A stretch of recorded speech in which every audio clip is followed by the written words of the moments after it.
clearing those residential streets in Toledo is on the way. At noon today, the Small Vehicle Snowplow Brigade was mobilized. Toledo 11's Judy Krause reports. With most of the city's 625 miles of residential streets looking like this, impossible and impassable. Although us Midwesterners don't see hurricanes or face massive earthquakes and wildfires, we have all lived through our fair share of wicked weather in the area. We are going to share with you a glimpse of weather extremes from the past that have affected the way we, in Northwest Ohio, view the weather.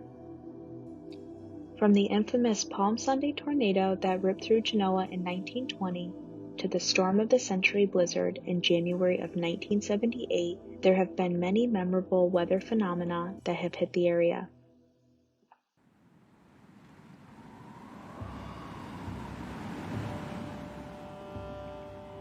Tornadoes are some of the most unpredictable and hypersensitive storms out there. Unlike blizzards and hurricanes, tornadoes cannot be seen on the forecast days in advance. During the early 1900s, weather information was sparse. Meteorologists lacked radar technology and were forbidden to use the word tornado in public broadcasting, fearing it may induce widespread panic. This practice came under heavy scrutiny after the 1925 tri-state tornado in Missouri, Illinois, and Indiana that killed at least 695 people. It wasn't until the 1950s that this policy was eventually lifted.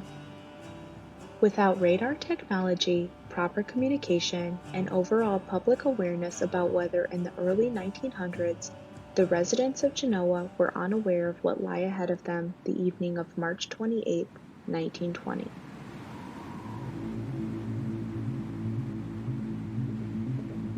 Just after 9 p.m., the Palm Sunday tornado touched down and unleashed its fury on the northwest corner of Genoa. 20 homes and numerous businesses were completely destroyed. As a result of the storm, 2 women lost their lives. Miss Hiram Johnson, 35, was found dead in her neighbor Greg Noyes' yard nearly 200 feet from where her home had once stood. Miss Alfred Yonker, 28, died the following Monday at Toledo Hospital due to injuries she sustained while in the house during the storm. This devious storm pushed along for almost 1/4 of a mile as it uprooted trees and displaced homes from their foundations. One of the more well-known homes to be destroyed was the Holt House, originally located on the southeast corner of Woodville Road and Main Street. Other notable homes that were destroyed were the Tennant Farm, the homes of Walter Wright, Fred Voigt, Greg Noyes, Fred Vogel, and the Powers family farm. The Asmussen and Venke family homes also suffered considerable damage. As soon as the storm passed, the citizens of Genoa rushed to begin digging out those who were caught under the rubble using lanterns and the headlights of cars. Many of the injured victims, including Mrs. Alfred Yonker, were rushed to Toledo Hospital. The tornado that struck Genoa was not a lone incident. This weather system produced at least 37 tornadoes across the Midwest and Deep South. These tornadoes are said to have left 380 dead and 1,215 injured, although the death tolls in most southern states could have been much higher, as the deaths of people of color were often omitted and overlooked in public records.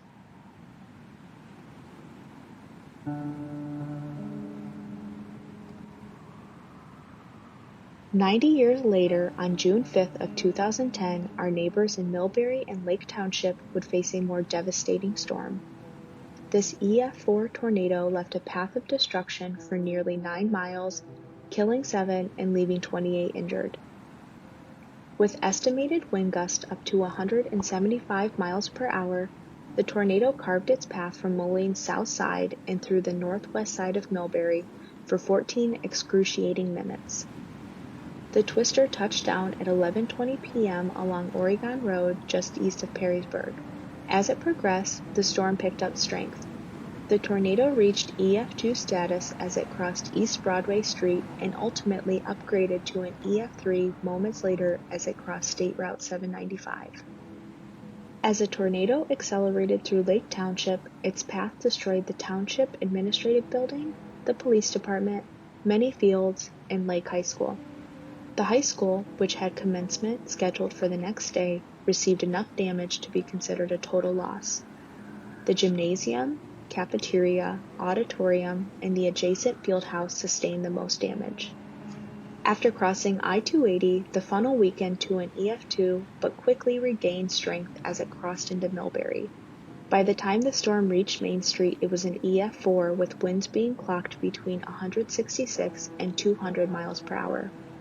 Over a dozen homes were destroyed before moving into Ottawa County, where the storm quickly weakened. Library director and longtime Millbury resident Jennifer Fording remembers the night vividly. I remember around 11:30 p.m. or so, I heard the tornado sirens go off, and I was the only one up. So I had to wake up my husband and my son, and my son was only 2 at the time, so he was really upset that he didn't have time to collect all his toys before we get into the basement.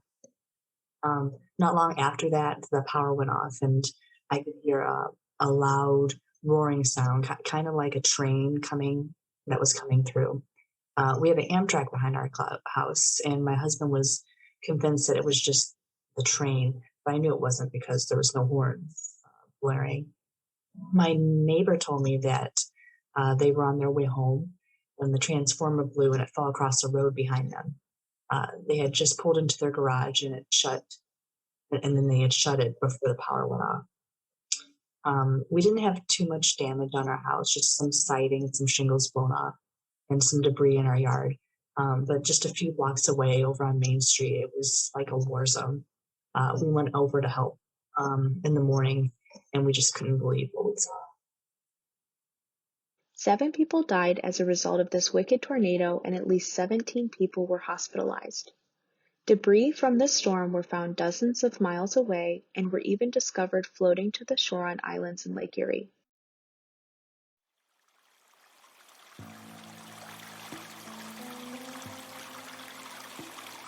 Although tornadoes do not develop in our area every year, one thing our river-enclosed towns can count on is flooding. The most notable and disastrous flood was the Fremont Flood of 1913.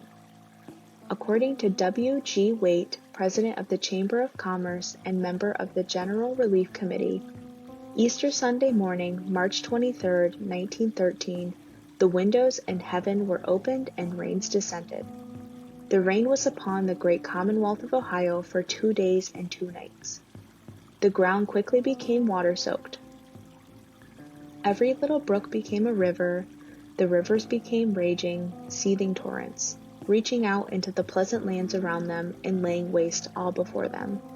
After 7.2 inches of rain and the collapse of the Ballville Dam, Fremont faced a calamity.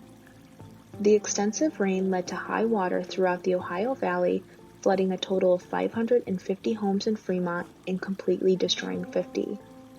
Hundreds of people were left without gas, water, and shelter, and 3 people died as a result. Captain Isaac Floral, member of the Port Clinton life-saving crew, was deemed as a hero after he succumbed to the flood during a rescue mission. His boat capsized in the swift current, and his lifeless body was discovered hours later in a tree on Howland Street. The Sandusky River rose 6.8 feet higher than any other flood on record at that time. Although the Sandusky River doesn't flow into the portage, the extensive rainfall had a toll on Elmore also. 2 days after the rain started, the Portage River reached its highest point. The Elmore Tribune noted that the river was 2 feet higher than it was when the former bridge washed away. The Portage River continued to rise in Woodville as well. The flooding inside the village caused 12 families to abandon their homes. Special help needed to be called in from Toledo after a local rescue boat capsized in attempts to rescue a family that didn't leave their homes in time. Many township roads were flooded and bridges were washed out, including the footbridge constructed in the 1870s. This flood produced the highest peak on record with a 17-foot crest. Though this record has held strong for over 100 years, flooding is not a rare occurrence to Woodvillians. Another serious flood struck in 1949. The entire east side of Trailmarker Park, where the Woodville Pool sits, was underwater. Half a block of the homes on South Perry Street became their own islands, and 105 headed out of town was impassable. With the intense rainfall and ice jams, the river crested at 10.99 feet. This flood now sits at number 56 on the historic crest of Woodville. Other notable crests include the flood on March 23rd of 1948, which surrounded Carrie Brunn's Fort Finley Road home, and once again engulfed South Perry Street with a crest of 13.98 feet. Many years later, Woodville saw a similar situation in the summer of 2015.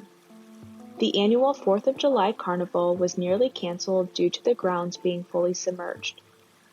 Though the flood crested before the festivities started, the main attractions were moved to higher ground and only 6 rides were open due to available space.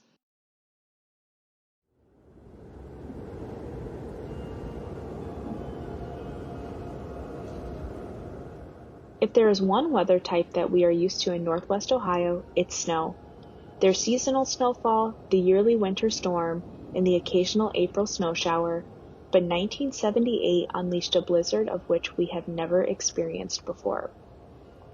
The Great Blizzard was a monumental winter storm that hovered over the Great Lakes region in Ohio Valley for 3 days. This historic storm dropped 13 inches of snow in under 24 hours, consuming homes, roads, and most of the Ohio Turnpike, with snow drifts recorded up to 16 feet. Interstates and towns were forced to shut down due to hazardous conditions, power loss, and a declared state of emergency straight from President Carter's office. With the 3rd lowest non-tropical atmospheric pressure ever recorded in mainland United States came devastation. Motorists were stranded, families went without food and heat, and 51 Ohioans lost their lives to the storm. 4 decades later, the impact of the storm is still seen in the milk and bread aisles when meteorologists call for snow. For many local residents, though, the blizzard was a week-long vacation. Schools were closed for days, and furloughed parents stayed at home with their children as local city workers started the big dig-out. Kids in the neighborhood met up and scoped out the best sledding spots to make the most of the situation they most likely wouldn't see again in their lifetimes. Elmore resident Ann Smothers, 6 months pregnant at the time, remembers the day as a white one, writing, "As we woke in the morning, we looked out our front window and our full-size pickup was completely covered with snow. My dad spent 3 days on I-75 in a semi-truck keeping the engine running. When he finally got the rig back to Woodville, he could only get to my house for yet another night before he made it to my mom. It was quite an amazing storm to which everyone came together to help each other."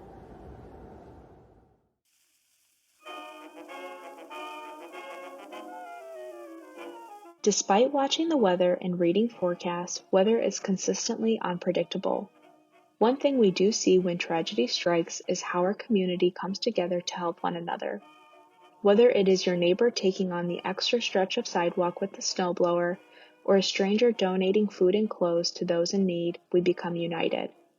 This is truly evidenced by our community's history with weather-related events and the camaraderie that results to get through them.